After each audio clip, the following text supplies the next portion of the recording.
জন্য, আমার দিন কায়েমের জন্য, আমার খেলাফতের জন্য, আমার রাসূলুল্লাহর দিন কায়েমের জন্য আমি যে আমার রাসূলের মাধ্যমে খেলাফত দিলাম, সেই খেলাফতের জন্য যারা রাস্তায় বের হলো, আমি আল্লাহ তাআলা তার প্রতি অগণিত রহমতের ফেরেশতা নাযিল করে দেই। ও দুনিয়ার মানুষরা, তোমরা জেনে রাখো, রহমতের ফেরেশতারা তাদের জন্য দোয়া করবে। আজকে আপনাদের জন্য দোয়া করছে। এই মাহফিলে যত কদম হেঁটে হেঁটে এসেছেন, তত কদম নেকি হয়েছে, বলে সুবহানাল্লাহ। যতক্ষণ বসে থাকবেন ততক্ষণ পর্যন্ত নেকি আর নেকি রে বাড়ি ফিরবেন। কথা ঠিক না? কোরআন বলছে, আমি বলি না, আমি কোরআন ছাড়া কথা বলতে পারি না, হাজে বাজে কথা আমার কোনো অভ্যাস নেই। আমি যতক্ষণ কথা বলবো কোরআনের থেকে আপনাদের কথা বলবো। আমি আপনার মমতাজের গান গাইতে পারি না, আমার সম্ভব না। কেন? বাংলাদেশে যে তাফসীর হচ্ছে, তাফসীর মাহফিল লাগে না, তাফসীর মাহফিল লাগে, তাফসীর হয় না, তাফসীর মমতাজের গান হয়, বিভিন্ন শিল্পীদের গান হয়, বিভিন্ন ড্যান্স হয়। এই যে গাইবান্ধার এক ছাগল আছে, নাম বলবো না, আস্তাগফিরুল্লাহ, এর তো সারা দুনিয়ার সবচেয়ে বড় বেয়াদব। কোরআনকে সামনে নিয়ে তাফসীর মাহফিলে তাফসীর না, গান। এই যে টাকার ব্যবসার ওয়াজ আল্লাহ নিজে বলেছেন 1450 বছর পূর্বে আয়াতে কারিমা নাযিল করে দিয়ে বলছে, ওয়া আমিনু বিমা আনশারতু মুসাদ্দিকাল লিমা মাআকুম। ওই সমস্ত ঈমানদারদের জন্য জাহান্নাম যারা আমার কোরআনুল কারীমকে ব্যবসার পুঁজি বানিয়েছে। আমি সারা বাংলাদেশে, আল্লাহ আমাদের বিভিন্ন রাষ্ট্র সফর করাইছে, সারা বাংলাদেশে এসে তোমাদের সাথে কথা বলছি। এমন কি অনেক মাহফিলে ভাইজান জানে, আমার মাহফিলে ওটা অডিও ভিডিও কোনো জায়গায় রংপুরে কুড়িগ্রামে কত চেষ্টা করেছে, আছে সত্য কথা, আমি কিছু বলছি, এই জিনিস আমি করতে চাই। বাংলাদেশে কি হচ্ছে একমাত্র আল্লাহ পাক ভালো জানে। যারা আমরা ওয়াজ করি, আমাদের ব্যবসায়ী পরিণত হয়ে গেছে, কন্টাকে ওয়াজ করি, 1 বছর আগে টাকা নিচ্ছি, কথা ঠিক কিনা বলেন? দেখি না, মন খারাপ করে মাইল করে না, দেখেও হোক না কেন। সৈন্য জুলের নাম তো শুনেছেন, তার সঙ্গে তো নাম বলছি, ওই জায়গায় কথা বলেছি। কোনটাকে বলবি? আল্লাহ বলেছে 1400 বছর পূর্বে ঘোষণা দিয়ে বলছে, আমিনু, হে ইমানদারেরা, হে ইমানদারেরা, মুসলমানকে বলে যে হে ইমানদারেরা, বিমা আনশারতু, আমার যে নাযিলকৃত জান্নাতি কালাম, এই কোরআনুল কারীম মহামূল্যবান জান্নাতি নিয়ামত, আর এই নিয়ামতকে তোমরা ব্যবসার পুঁজি বানাও। যদি বানাও, তোমাদের কঠিন শাস্তির সম্মুখীন হাজির করা। আজকে বাংলাদেশ কি হচ্ছে? ইসলামের জন্য টেবিল বানায়, কথা ঠিক না? টেবিল বানায় না, টেবিল বানাতে ভাই তার লোক কম আছেন, তারপর আমার মন খুশি আপনাদেরকে যে শোনায় যায়, পরে আর আসতে পারি না হবে। অবশ্যই হয়েছেন এই ঘটনা হলো, টেবিল বানাও ওয়াজ করি ইসলামিক আইনের জন্য।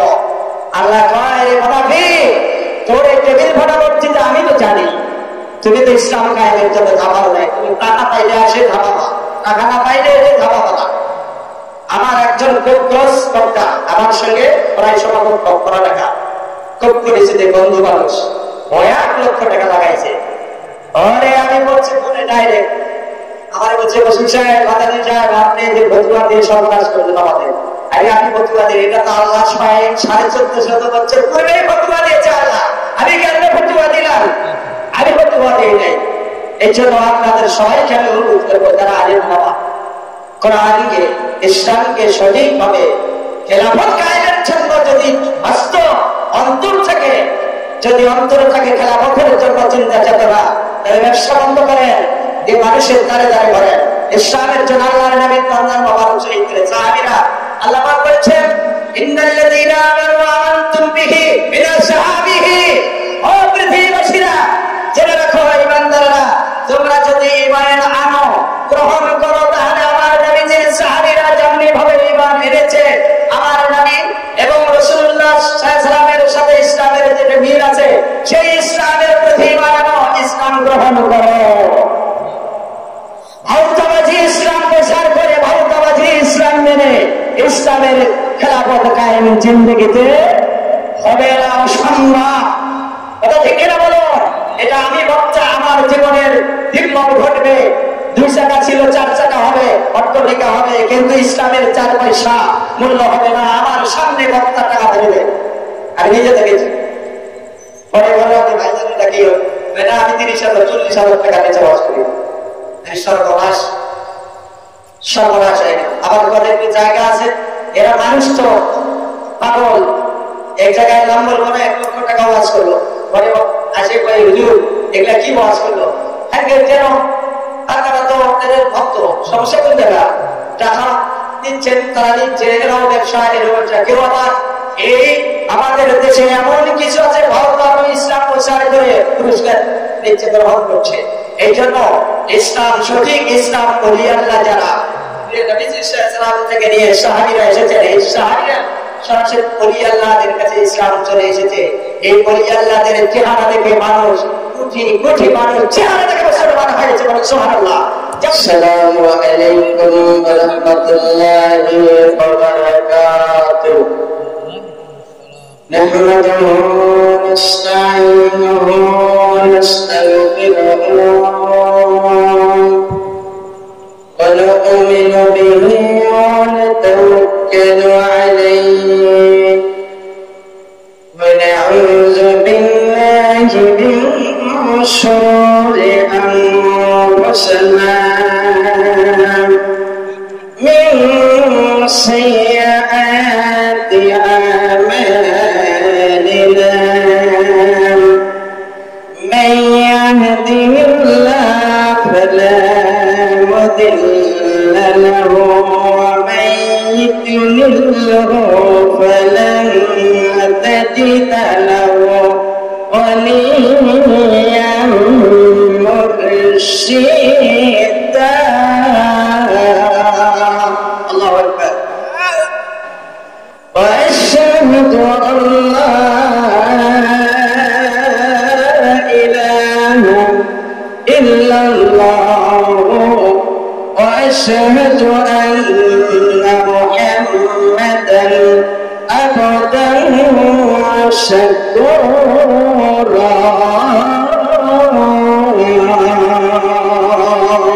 الله أكبر.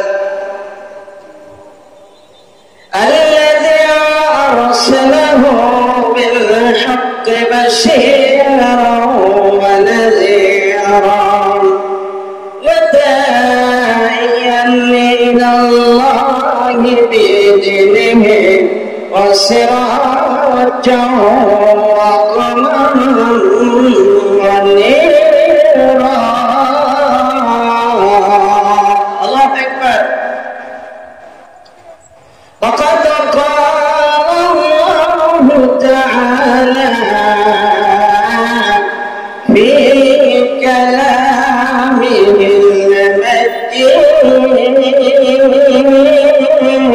المجيد والفرقان الحميد.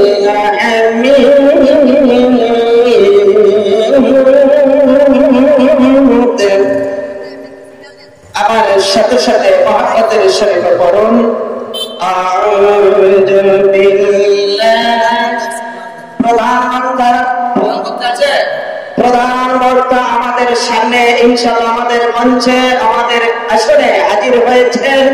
আপনারা যে যেখানে আছেন আজকের এই প্রধান মেহমান, এই গোটা সারা বাংলাদেশের আলোচিত এবং আলোকিত আলোচিত মেহমান, আমরা জয়পুরহাটের আক্কেলপুর থানায় আমরা সবে মাত্র ওনাকে আমরা যে আমাদের মাঝে হাজির করার মতো তৌফিক আল্লাহ দান করেছেন। বলো আলহামদুলিল্লাহ। সকলে আলহামদুলিল্লাহ। اللهم صل على سيدنا مولانا محمد وعلى آله سيدنا حبيبنا محمد. أعوذ بالله من الشيطان الرجيم. بسم الله الرحمن الرحيم. إن الله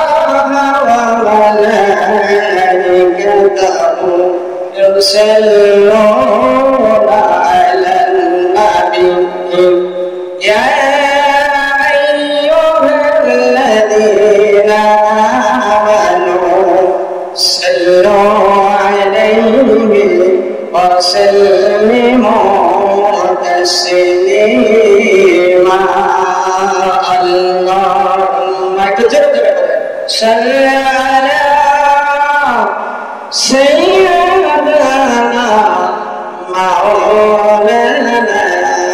محمد بسم الله الرحمن الرحيم إن الذين قالوا ربنا الله ثم استقاموا تتنزل عليهم الملائكة ألا تخافوا ولا تحزنوا وأبشروا بالجنة التي كنتم توعدون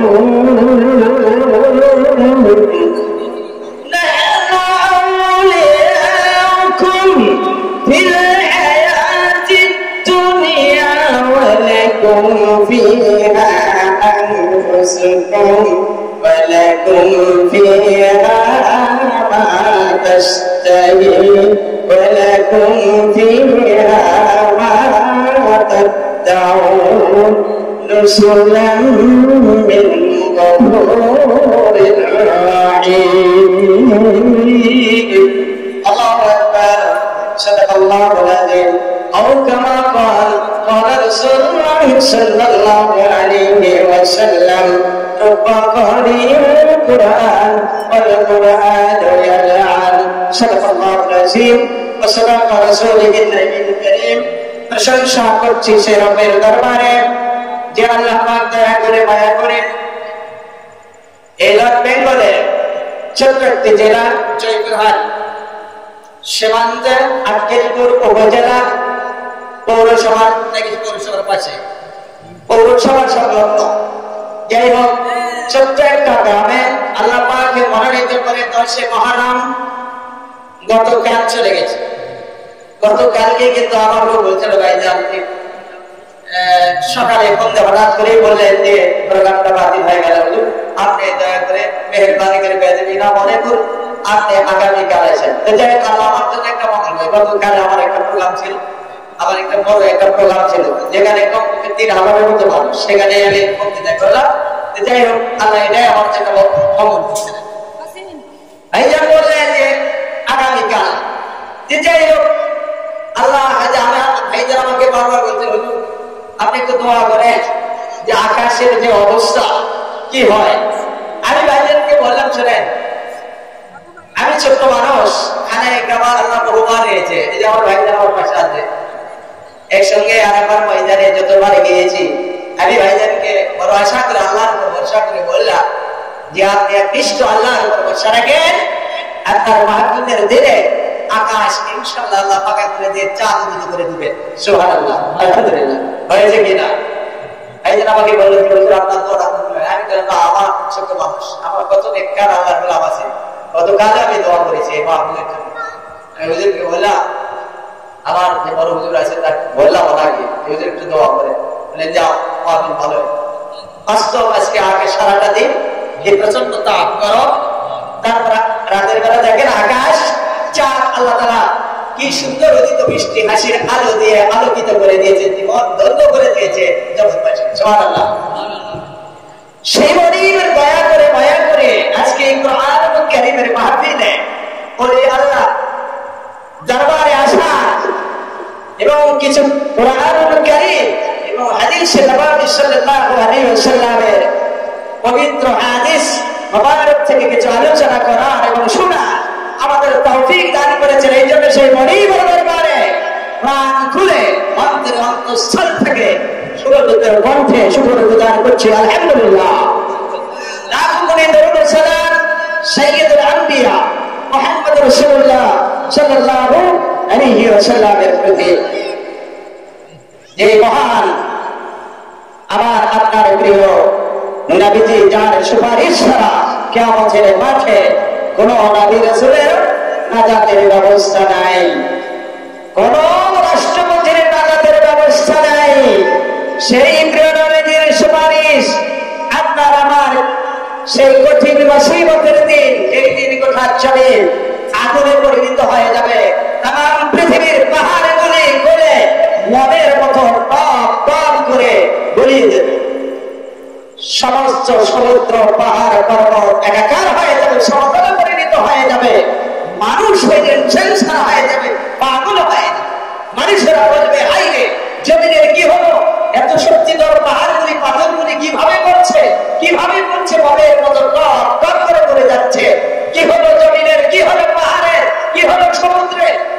বেকার হয়ে গেল।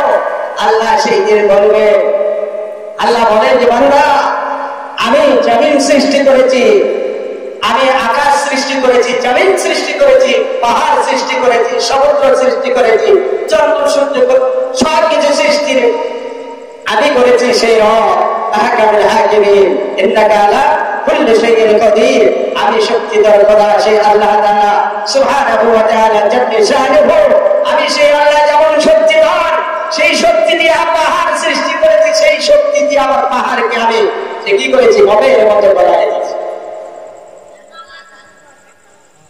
এই জন্য আল্লাহ পাক বলেন, সেই মনি আপনাকে আমাকে কঠিন মুসিবতের দিনে সেই রসুলের সুপারিশ ছাড়া আপনার আমার কোনো নাজাতের ব্যবস্থা নাই। এই জন্য আল্লাহ পাক কুরআনুল কারীমে ইরশাদ করেছে, ও পৃথিবীবাসী তোমরা জেনে রাখো, আমার কাছে যদি জান্নাতে আসতে চাও তাহলে আমার রাসূলুল্লাহ সাল্লাল্লাহু আলাইহি ওয়াসাল্লামের আদর্শ গ্রহণ করো। এই কথা কার? আল্লাহ নিজে কুরআনুল কারীম বলেছেন, وكذلك جعلنا لكل أمة وسطا لتكونوا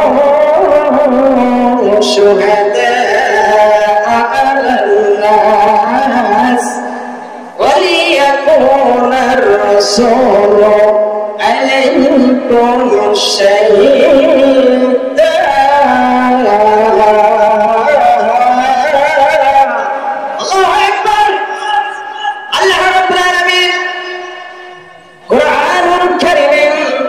পরিষ্কার করে বলে দিল, ও পৃথিবীর মানুষ তোমরা শুনে রাখো, কিয়ামতের মাঠে বড় কঠিন একটা বিভীষিকাময় ময়দান আসে যাবে।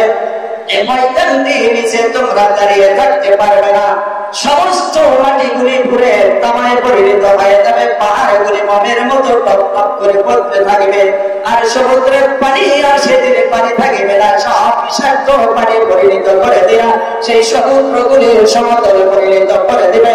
মানুষেরা চিৎকার করবে, আয়া নফসি আ নফসি করবে, আর বলতে থাকবে, হায় জমিনের কি হলো, জমিনের কি হলো, জমিনের কি হলো, চিৎকার করবে। আল্লাহ বলেন, ইযা যুলজিলাতিল আরদু জিলজালাহা ওয়া আখরাজাতিল আরদু আসফালাহা। আল্লাহ বলে, জমিন তোমার পেটের ভিতরে যা নামি দামি সম্পদ আছে তুমি সব বের করে দাও, ভূমিকম্পের মতো উলট পালট শুরু হয়ে যাবে, মানুষেরা পাগল হয়ে যাবে। কোরআনুল কারীম বলছে, ভাইজান এখানে বলি আল্লাহর দরবার, আমি আপনাদেরকে একটা অনুরোধ করতে চাই, আগামীকাল গতকাল মাহফিল হয় নাই, মন খারাপ করে না, আল্লাহ যা করে এটাই মঙ্গল, এতে আপনার আমার নাজাতের ব্যবস্থা হতে পারে। কথা ঠিক কিনা বলো? এই কোরআনুল কারীমের মাহফিল, একটা কোরআন শরীফ সামনে দেওয়া দরকার ভাই, একটা কোরআন শরীফ হাফেজ বলেন। কোরআনুল কারীমের মাহফিল আল্লাহর কসম করে বলছি, খানায়ে কাবাতে তোমারে গেছে ভাইদের সঙ্গে ছিলেন, আরে নবীজি যেখানে যেখানে গেছেন, কমপক্ষে মক্কাতুল মুকাররমা এবং মদিনা শরীফে এমন কোন জায়গা নাই আমরা পিএইচডি করার মতো এগুলো বের করেছি হাদিস শরীফ থেকে গবেষণা করে, এবং কোরআনুল কারীমের আয়াত কোথায় কোথায় নাযিল হয়েছে, কোন কোন সময় কোন কোন জায়গায় নাযিল হয়েছে, সব জায়গাগুলি ঘুরে ঘুরে বের করে সেই জায়গায় হাজির হয়ে চোখের পানিগুলো এমনিতে ছেড়ে দিলাম। আর কাঁদলাম, কয়েকজন আলেম ওলামা আমার সঙ্গে ছিল, তারা বলে, হুজুর বাবা আসলে তুমি ছোট্ট মানুষ হয়ে এই জায়গায় আমাদের হাজির করেছ, জীবনে আমরা কিতাবে পড়েছি, কোরআনুল কারীমে পড়েছি, তাফসীরে পড়েছি, হাদিস পড়েছি, কিন্তু স্বয়ং চোখে দেখছিলাম, আজকে দেখলাম আমার রাসূলের কি কষ্ট আর কি যাতনা কাফেররা দিয়েছে এই দিন কায়েমের জন্য, দিন প্রচারের জন্য, আল্লাহ রাব্বুল আলামিনের খেলাফত কায়েমের জন্য, এই সালাতকে প্রতিষ্ঠা করার জন্য, রমজানের রোজা কায়েম করার জন্য। কি না এই টুপি আপনি আজকে পরেছেন, এই টুপি মাথার বিধান কে নিয়ে এসেছে বলেন? কে নিয়ে আসছে? কে নিয়ে আসছে বলেন? জোরে আওয়াজে বলেন, কে নিয়ে আসছে? টুপি আজকে আপনি মাথায় দিতে পারতেন না, আপনি আজকে তসবিহ পাইতেন না, আজকে লিবাস সুন্দর একটা জামা আপনি পরতে পারতেন না, মুসলমানের কোনো পরিচয় আপনি দিতে পারতেন না। আমার নবীজি বড় কষ্ট করে, আমার নবীজি যে ময়দানে উহুদের ময়দানে দান মানুষ শহীদ করে দিলেন। আর সেই জায়গায় 70 জন শহীদ সাহাবী ঘুমিয়ে আছে। দেখছেন আপনি হসপিটাল কথা না, আহারে আহারে সেখানে কবর আছে। আর সেই জায়গায় 70 জন শহীদ সাহাবী ঘুমিয়ে আছে। আমার প্রিয় নবীজির সেখানে শহীদ হলো, রক্ত ঝরলো, মাথায় কোড়া মেরেছেন। তারপরও নবীজি আমার, তারপরও নবীজির সাহাবীরা ইসলাম থেকে একটু বিন্দু পরিমাণ পিছপা নাই। আল্লাহু আকবার। সেই রাসূলের দাবি ভাঙা ইসলাম আমরা গ্রহণ করতে পেরেছি। আপনারা খুশি না বেজার? খুশি না বেজার? তাহলে সেই কোরআনুল কারীমের মাহফিলে আপনারা এসেছেন, কোরআনুল কারীম শুনবেন। এই কোরআনুল কারীম শুনতে গেলে অনেক ঝামেলা আছে, অনেক কষ্ট করতে হয়, অর্থ দিতে হয়, পয়সা দিতে হয়, সহযোগিতা করতে হয়। আর আমাদের চাইতে বড় কষ্ট করেছেন নবীদের সাহাবীরা। বলেন কথা ঠিক না? নবীদের সাহাবীরা শুধু অর্থ দেয় নাই। আরে ভাই যারা আপনাদের কি বুঝাবো, স্বয়ং চোখে দেখলাম। আরে ভাই যারা মানুষ কিতাবে করেছেন, সমস্ত তারা যারা আছেন মক্কাতুল মুকাররমা গেলে চোখের পানি রাখা যায় না। আমার নবীজির সাহাবীরা এই কোরআনুল কারীমের জন্য জীবন পর্যন্ত কুরবানি করে দিয়েছে। আল্লাহ এখানে আয়াতে কারীমা বলেছেন, যারা আমার এবং রাসূল সাল্লাল্লাহু আলাইহি ওয়াসাল্লামের জন্য বাড়ি থেকে ঘর থেকে বের হয়ে নিজের জান মাল সব কুরবানি করে দিল, আমি আল্লাহ ঘোষণা করে দিলাম সে যেন আমার জান্নাতি রওনা হয়ে গেল। আল্লাহু আকবার, আল্লাহু আকবার। আল্লাহ বলেন, ইন্নাল্লাযীনা ক্বালু রাব্বুনাল্লাহু সুম্মা ইসতাকামু তাতানাজ্জালু আলাইহিমুল মালাইকাতু আল্লা تخافوا ولا تهزنوا وأبشروا بالجنة التي كنتم توعدون। الله أكبر। الله বলছেন, যারা আমার জন্য, আমার দ্বীন কায়েমের জন্য, আমার খেলাফতের জন্য, আমার রাসূলুল্লাহর দ্বীন কায়েমের জন্য আমি যে আমার রাসূলের মাধ্যমে খেলাফত দিলাম, সেই খেলাফতের জন্য যারা রাস্তায় বের হলো, আমি আল্লাহ তাআলা তার প্রতি অগণিত রহমতের ফেরেশতা নাযিল করে দেই। ও দুনিয়ার মানুষরা, তোমরা জেনে রাখো, রহমতের ফেরেশতারা তাদের জন্য দোয়া করবেন। আজকে আপনাদের জন্য দোয়া করছে। এই মাহফিলে যত কদম হেঁটে হেঁটে এসেছেন, তত কদম নেকি হয়েছে। বলুন সুবহানাল্লাহ। যতক্ষণ বসে থাকবেন ততক্ষণ পর্যন্ত নেকি আর নেকি নিয়ে বাড়ি ফিরবেন। কথা ঠিক না?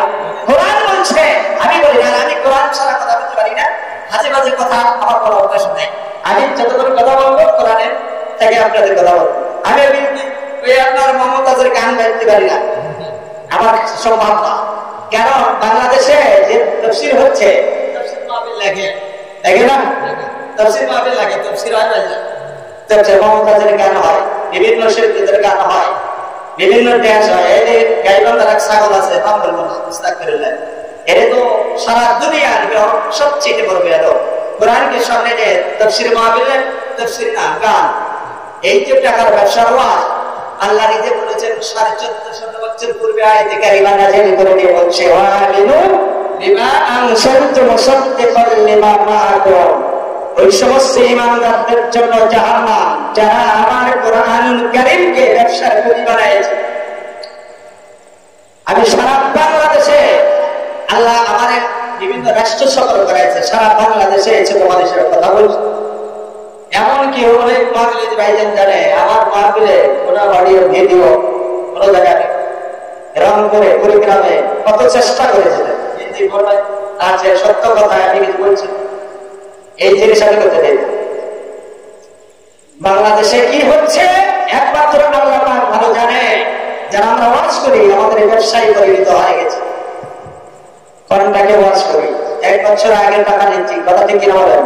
দেখি না, মন খারাপ করে মাইল করে না, যে কেউ হোক না কেন। সৈন্য জীবনের নাম তো শুনেছেন, তার সঙ্গে নাম বলছি, ওই জায়গায় কথা বলেছি।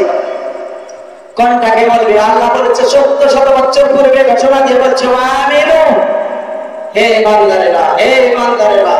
মুসলমানকে বলে যে হে ইমানদারেরা, বিমা আনসালতু, আমার যে নাযিলকৃত জান্নাতে গেলাম, এই কুরআনুল কারীম মহামূল্যবান জান্নাতের নিয়ামত, আর এই নিয়ামতকে তোমরা ব্যবসার পুঁজি বানাও। যদি বানাও তোমাদের কঠিন শাস্তির সম্মুখীন হাজির করা। আজকে বাংলাদেশ কি হচ্ছে? ইসলামের জন্য টেবিল বানায়, কথা ঠিক না? টেবিল বানায় না, টেবিল বানাতে ভাই তার লোক কম আছে, তারপর আমার মন খুশি আপনাদের কাছে শোনায় যায়। পরে আর আসতে পারি না হবে, অবশ্যই হয়ে যায়। ঘটনা হলো টেবিল বানাও আজ করি ইসলামিক আইনের জন্য। আল্লাহ কয় মুনাফিক, তোর এই টেবিল বানানোর চিন্তা আমি তো জানি, তুমি তো ইসলামিক আইনের জন্য ধাবাও নাই। তুমি টাকা পাইলে আসে ধাবাবা, টাকা না পাইলে এসে ধাবাবা না। আমার একজন খুব ক্লোজ বক্তা, আমার সঙ্গে প্রায় সমাগম পড়ালেখা খুব পরিচিত বন্ধু মানুষ, 1 লক্ষ টাকা লাগাইছে। পরে আমি বলছি বলে ডাইরেক্ট আমার বলছে বসুন সাহেব, মাদানী সাহেব, আপনি যে ফতুয়া দিয়ে সর্বনাশ করলেন আমাদের। আরে আমি ফতুয়া দিই, এটা তো আল্লাহ স্বয়ং 1450 বছর পূর্বে ফতুয়া দিয়েছে আল্লাহ। আমি কেন ফতুয়া দিলাম? আমি ফতুয়া দিই নাই। এই জন্য আপনাদের সবাইকে আমি অনুরোধ করবো, যারা আলিম বাবা, কোরআনকে ইসলামকে সঠিকভাবে খেলাফত কায়েমের জন্য যদি বাস্তব অন্তর থেকে, যদি অন্তরে থাকে খেলাফতের জন্য চিন্তা চেতনা, তাহলে ব্যবসা বন্ধ করেন, যে মানুষের দ্বারে দ্বারে করেন। ইসলামের জন্য আল্লাহর নবী তাআলা মোবারক শহীদ করে সাহাবীরা আল্লাহ পাক বলেছেন ইন্নাল্লাযীনা আমানু ওয়া আনতুম বিহি মিনাস সাহাবিহি, ও পৃথিবীবাসীরা জেনে রাখো ঈমানদাররা, তোমরা যদি ঈমান আনো, গ্রহণ করো, তাহলে আমার নবীজির সাহাবীরা যেমনি ভাবে ঈমান এনেছে, আমার নবী এবং রাসূলুল্লাহ সাল্লাল্লাহু আলাইহি ওয়াসাল্লামের সাথে ইসলামের যে মিল আছে, সেই ইসলামের প্রতি ঈমান আনো, ইসলাম গ্রহণ করো। ভারতবাজি ইসলাম প্রচার করে, ভারতবাজি ইসলাম মেনে ইসলামের খেলাফত কায়েম জিন্দেগিতে হবে না, সম্ভব। কথা ঠিক না বলো? এটা আমি বক্তা, আমার জীবনের দিগ্গজ ঘটবে। 2 চাকা ছিল 4 চাকা হবে, অট্টালিকা হবে, কিন্তু ইসলামের 4 পয়সা মূল্য হবে না। আমার সামনে বক্তা টাকা দেবে, আমি নিজে দেখেছি। পরে বলে ভাই জানেন কি না, আমি 30,000-40,000 টাকা নিচে বাস করি। সর্বনাশ, সর্বনাশ। আবার অনেক জায়গা আছে, এরা মানুষ তো পাগল, এক জায়গায় নাম বলবো না, 1 লক্ষ টাকা ওয়াজ করলো, পরে আসে কয় হুজুর এগুলা কি ওয়াজ করলো? হ্যাঁ কেন? তারা তো তাদের ভক্ত, সমস্যা কোন জায়গা? টাকা দিচ্ছেন, তারা দিচ্ছে, এরাও ব্যবসা, এরাও কেউ। আবার এই আমাদের দেশে এমন কিছু আছে, ভারত আরো ইসলাম প্রচার করে পুরস্কার নিচ্ছে, গ্রহণ করছে। এই জন্য ইসলাম, সঠিক ইসলাম ওলি আল্লাহ যারা নবীজি সাল্লাল্লাহু আলাইহি ওয়াসাল্লাম থেকে নিয়ে সাহাবীরা এসেছেন, এই সাহাবীরা সরাসরি ওলি আল্লাহদের কাছে ইসলাম চলে এসেছে। এই ওলি আল্লাহদের চেহারা দেখে মানুষ, কোটি কোটি মানুষ চেহারা দেখে মুসলমান হয়েছে, বলে সুবহানাল্লাহ। যেমন ভারতের খাজা মঈনুদ্দিন চিশতি রাহমাতুল্লাহ আলাইহির মতো মানুষ আল্লাহ রাব্বুল আলামিনের খাস আল্লাহর ওলি, যিনি ইব্রাহিম বংশের মানুষ, তার জীবনে দেখলাম তার চেহারা ভারতবর্ষের মানুষেরা, মূর্তি পূজারের গোষ্ঠীরা, শিরকিয়াতের গোষ্ঠীরা, তার শুধু চেহারা দেখে 1 কোটি হিন্দু মূর্তি পূজারে মুসলমান হয়েছে, বলছে না? এর মাঝে কেউ বর্তমান যুগের আছেন? 20 শতাব্দীর আলেমদের এত ভুল, মতের এত ভুল। মনসুর হাল্লাজ রহমাতুল্লাহ আলাইহির কথা একটি বলি আপনাদের, নাম তো শুনেছেন অনেকের জানা আছে। মনসুর হাল্লাজ রহমাতুল্লাহ আলাইহি একজন জবরদস্ত আল্লাহর ওলি, তিনি আনিল হক থেকে করতে গিয়ে এই 20 শতাব্দীর আলেমেরা যেটা ভুল বুঝতে পেরে বলেছে আনিল হক জেগের কথা, মানে আমি আল্লাহ, আমি খোদা। এই জেগের করার কারণে, অর্থ ভুল বোঝার কারণে আলেমেরা সে মনসুর হাল্লাজ রহমাতুল্লাহ আলাইহিকে দুনিয়া থেকে বিদায় করে দিল, ফাঁসির কাষ্টে দিল। ফাঁসি দেখান তো হার নাই, ফাঁসির পরে তাকে আবার আগুন লাগায় পোড়া হলো।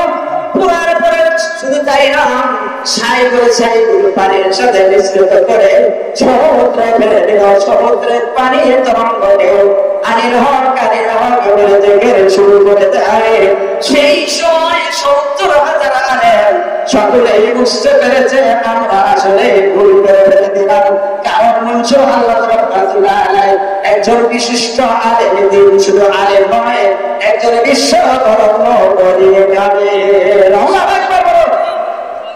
এই 20 শতাব্দীর আলেমেরা এই ভুল অর্থ বোঝার কারণে এরকম একজন আল্লাহর ওলিকে তারা হাসি দিয়ে পানির সাথে মিশিয়ে দিল, তারপরে তাদের ভুল বুঝতে পেরেছেন, তওবা করলেন। তারপরে যে মনসুর আল্লাহ রাহমাতুল্লাহ আলাইহির কাছে একজন মূর্তি পূজারী এসে বলছে, হুজুর আপনি বলুন তো, আপনারা ওয়াজ করেন যে মুসলমানেরা কখনো নাকি জাহান্নামে যাবে না, আর যারা মূর্তি পূজারী করে এরা নাকি শিরক করে এরা জাহান্নামী, তাহলে আপনি আমাকে দুনিয়ায় প্রমাণ করে দেন কি ব্যাপার?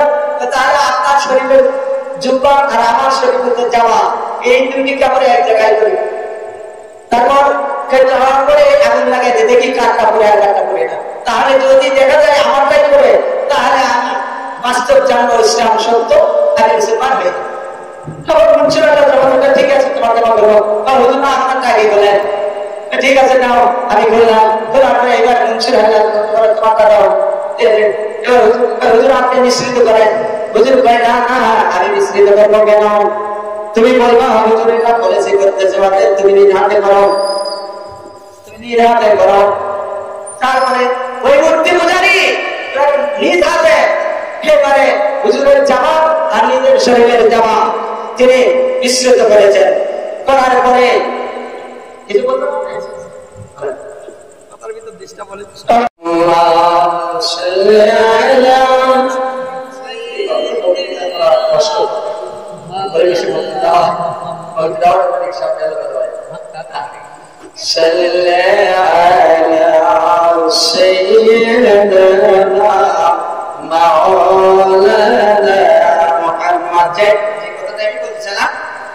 শেষ করে দেব, যেখানে এই পরিবেশ হয়।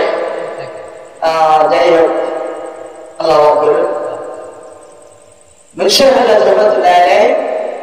তার জামাটা খুলে দিলেন, ওই মূর্তি পূজারী জামা পরলেন। মনসুর আল্লাহ রহমতুল্লাহ বললেন যে তুমি নিজ হাতে আগুন লাগাই দাও। ওই বললেন যে হুজুর আপনি নিজ হাতে আগুন লাগান। কথা না আমি বলবো, তুমি বললে যে কাছে যা আমার কাপড়ে লাগিয়ে দিচ্ছি, অর্থাৎ তুমি লাগাই। এবার উনি বললেন তুমি নিজ হাতে আগুন লাগাই দাও, যাতে করে আমার প্রতি তোমার কোনো মাইল না থাকে। মূর্তি পূজারী এবার নিজ হাতে হুজুরের কাপড়ে আগুন লাগাই দেয়, কিন্তু আগুন লাগে না, আগুন লাগে না। আল্লাহু আকবার, আগুন লাগে না। আশ্চর্য হয়ে যায়, বলে হুজুর আগুন তো লাগে না। বলে দেখো তোমার কাপড়ে আগুন লাগাও। এইবারে যখন আগুন লাগিয়ে দিয়েছে, আগুনের অবস্থা চুলার মতো আগুন করে উঠছে। আগুন যখন প্রচলিত হয় উপর থেকে উঠছে, তখন হাতা খাওয়া আর আগুন লাগবে কাপড় পুরো কেটে থাকে। হুজুর দেখি হুজুরের কাপড় লাগে না। আল্লাহ কাকে বলে, মুসলমান কাকে বলে গো ভাইজান? এবারে মুসলমানের পরিচয় হলো মনসুর আল্লাহ রহমাতুল্লাহ কাপড় আর মূর্তি পূজারের কাপড় একসঙ্গে বলে বোঝা বানায়া আগুন লাগে দেওয়ার পরে সমস্ত মূর্তি পূজারের কাপড় গুলি বেছে বেছে আগুন লাগে পুরায় যায়। আমার আল্লাহর ওলি মনসুর আল্লাহ রহমাতুল্লাহ আলাইহির জামা ইব্রাহিম আলাইহিস সালামকে যেমন আগুন স্পর্শ করতে পারে নাই, মনসুর আল্লাহ রহমাতুল্লাহ এর কাপড়ে আগুন স্পর্শ করতে পারে নাই। আল্লাহু আকবার। এ হলো মুসলমান, এ হলো আল্লাহর ওলি, এ হলো জান্নাতি মেহমান। প্রিয় ভাইরা, আজকে বড় কষ্ট লাগে আলেমদের সুরাত থেকে, আলেমদের আদর্শ থেকে। আল্লাহ বললেন আলেমের দল যারা আমার আনুগত, আমার রাসূলের আনুগত করবে, আমার পরে আমার রাসূলুল্লাহ আতিউল্লাহ ওয়া আতিউর রাসূল। আল্লাহ বললেন আমার পরে আমার রাসূলুল্লাহর আদর্শ গ্রহণ করবে।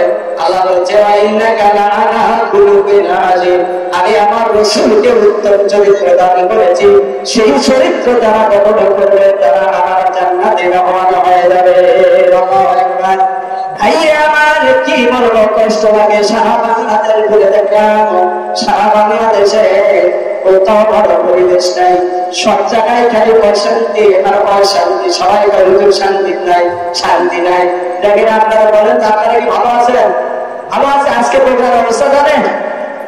বগুড়ার অবস্থা আজিমপুর জেলার বগুড়ার শহরের মাঝখানে কি যে কষ্ট অশান্তি, তারপর আমি আল্লাহর ভরসা করে বের হয়ে কয়ে হুজুর ভুলি করতেছে, দেখি যাই আল্লাহ ভরসা যায় দেখি, যাই হোক কষ্ট করে কয়েকজন এসে আমার কয়ে সাইডে সাইডে আপনারা নিয়ে দেয়, দিয়ে যাও, যেভাবে বাঁচা যায় সেভাবে যাও, কোথাও শান্তি নাই।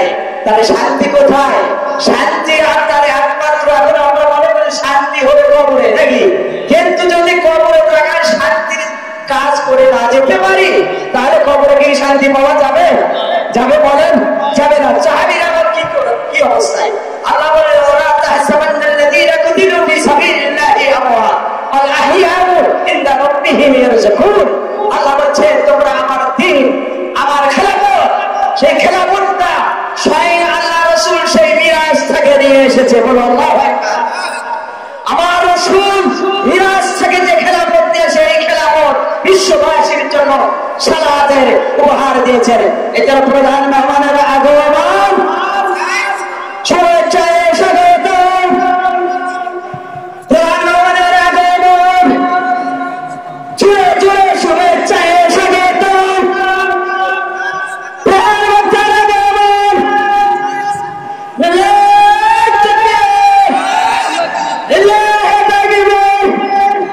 আমার যেহেতু সম্মানিত বড় ভাই এসেছেন, ওনার সঙ্গে আমার এক মঞ্চে কোনোদিন কোনো সময় কথা হয়নি, কিন্তু উনি আমার সম্মানিত খুব পরিচিত ব্যক্তিত্ব।